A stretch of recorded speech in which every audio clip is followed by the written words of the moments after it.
ఏది అయినా ట్రై చెయ్యి ఆచి chicken masala. Aachi chicken masala. Mayor పీఠం షేరింగ్ పై Kothagudem CPI MLA Kunamneni Sambasiva Rao react అయ్యారు. బీఆర్ఎస్ నుంచి కేటీఆర్ మద్దతిస్తామని చెప్పినప్పటికీ ఇండి కూటమిలో భాగం కావడంతో కాంగ్రెస్ తో ఒప్పందం చేసుకోవాల్సి వచ్చిందన్నారు. సీఎం రేవంత్ రెడ్డి సమక్షంలో కాంగ్రెస్ సిపిఐ మధ్య ఒప్పందం జరిగిందని చెప్పారు. చెరో 2.5 ఏళ్లు మేయర్ పదవి పంచుకోబోతున్నట్లుగా వెల్లడించారు. ప్రస్తుతం మేయర్ గా సిపిఐ, డిప్యూటీ మేయర్ గా కాంగ్రెస్ అభ్యర్థులు ఉంటారని చెప్పారు కూనంనేని.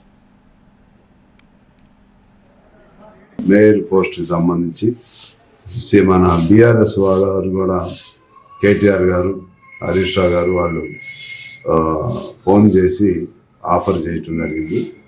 ఆ సందర్భంగానే మళ్ళీ కాంగ్రెస్తో కూడా పైన ఉన్నటువంటి కాంగ్రెస్ అధిష్టానం అలాగే సిపిఐ అధిష్టానం రెండు కూడా అక్కడ ఇండియా బ్లాక్లో కూటమిగా ఉన్నందుకు మళ్ళీ కలిసి పనిచేయాల్సిన అవసరం ఉందని వాళ్ళు చెప్పారు.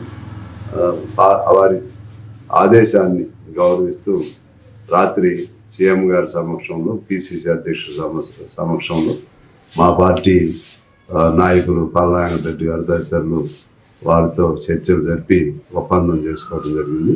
ఆ ఒప్పందం ప్రకారంగా 2.5 ఏళ్ళు సిపిఐ, 2.5 ఏళ్ళు కాంగ్రెస్ ఉండే విధంగా మేయరు మేమైతే డిప్యూటీ మేయర్ వారు మేయర్ అయితే మేము డిప్యూటీ మేయర్ ఆ విధంగా ఒప్పందం చేసుకోవడం జరిగింది.